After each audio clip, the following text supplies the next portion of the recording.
ಮಕರ ರಾಶಿಗೆ ಮಾಲೀಕರು ಶನಿ ಭಗವಾನ್, ರೈಟ್. ಶನಿ ಭಗವಾನ್ ಅಂತ ಹೇಳಿದ ತಕ್ಷಣ ಎಲ್ಲರಿಗೂ ಸ್ವಲ್ಪ ಟೆನ್ಷನ್ ಆಗುತ್ತೆ. ಬಟ್ ಮಾತಾಡೋಣ ಶನಿ ಭಗವಾನ್ ಹತ್ರ. One of the most fascinating gods and graha, right. ಹೆದರ್ಕೊಳೋದು ಏನೂ ಬೇಕಾಗಿಲ್ಲ. ಅರ್ಥ ಮಾಡಿಕೊಂಡ್ರೆ one of the most powerful grahas ಅಂತ ಹೇಳ್ಬೋದು. ಶನಿ ಭಗವಾನ್ಗೆ ಬಂದು ಮಕರ ರಾಶಿ ಮೊದಲನೇ ರಾಶಿ, ಮಕರ ರಾಶಿ. ಅವರು ಹೇಗೆ ಅಂತ ಹೇಳಿದ್ರೆ ಅವ್ರಿಗೆ ಬಹಳ ಕಮ್ಮಿ ಜನ ಫ್ರೆಂಡ್ಸ್ ಇರ್ತಾರೆ, ಅಕ್ವೆಂಟೆನ್ಸಸ್. ಅವರು ಇವಾಗ ಸ್ಯಾಟರ್ನ್ ಅಂತ ನೋಡಿದ್ರೆ ಬ್ರಹ್ಮಾಂಡದಲ್ಲಿ ವೆರಿ ಸ್ಲೋ ಮೂವಿಂಗ್. 29+ ವರ್ಷ ತೊಗೊಳತ್ತೆ ಒಂದು ರೆವಲ್ಯೂಷನ್ ಮಾಡೋದಕ್ಕೆ, right. Earth 365 days, Saturn 29 years ತೊಗೊಳುತ್ತೆ. ಅಷ್ಟು ಸ್ಲೋ ಮೂವಿಂಗ್. ಸೊ ಅವರು ಏನೇ ಮಾಡಿದ್ರು slow and study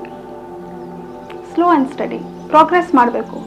wrong decision ತೊಗೊಳ್ಬಾರ್ದು, ಬೀಳಬಾರ್ದು ಅನ್ನೋ ಉದ್ದೇಶದಿಂದ ಸ್ಲೋ ಆ್ಯಂಡ್ ಸ್ಟಡಿಯಾಗಿ ಅವರು ಒಂದೊಂದು ಡಿಸಿಷನ್ ತೊಗೊಂಡು ಮಾಡ್ಕೋತಾರೆ. ಅದು ಯಾವುದೇ ರೀತಿ ಇರ್ಬೋದು, ಪ್ರೊಫೆಷ್ನಲಿ ಇರ್ಬೋದು, ಇಲ್ಲ ರಿಲೇಷನ್ಶಿಪ್ ವೈಸು ಇರ್ಬೋದು. ಫ್ರೆಂಡ್ಸ್ನ ಮಾಡ್ಕೊಳೋದು ಅಷ್ಟು ಬೇಗ ಮಾಡ್ಕೊಳೋದಿಲ್ಲ.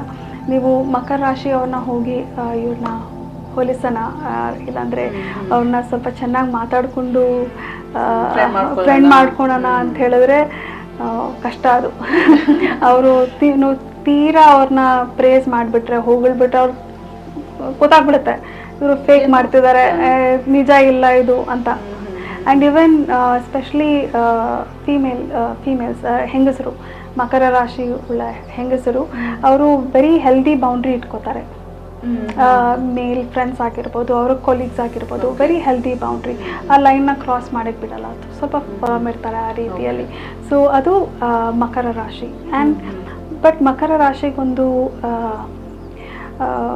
ಕ್ವಾಲಿಟಿ ಇದೆ, ವೆರಿ ಗುಡ್ ಕ್ವಾಲಿಟಿ. ಏನಂದರೆ ಮಕರ ರಾಶಿ ಬಂದು ಒಂದು ಓಟದ ಕುದುರೆ ಥರ, ದೊಡ್ಡ ರೇಸನ್ನು ಓಡಿಸುವಂಥ ಕುದುರೆ. ಸ್ಟಡಿಯಾಗಿ ಹೋಗುತ್ತೆ ಆ್ಯಂಡ್ ಬಿಡೋದಿಲ್ಲ. ಅವರು ಸೈಟ್ನ ಬಿಡೋದಿಲ್ಲ, ಅವರ ಗೋಲ್ನ ಬಿಡೋದಿಲ್ಲ. ಆದ್ದರಿಂದ ಮಕರ ರಾಶಿ ಒಂದು ವೆರಿ ಪವರ್ಫುಲ್ ರಾಶಿ. ಬಿಕಾಸ್ ಅವ್ರು ಕನ್ಸಿಸ್ಟೆಂಟ್ ಆಗಿರುತ್ತೆ, ಅವರು ಫೋಕಸ್ ಮಿಸ್ ಮಾಡೋದಿಲ್ಲ, ರೈಟ್. ಸೊ ಅದು ಮಕರ ರಾಶಿ.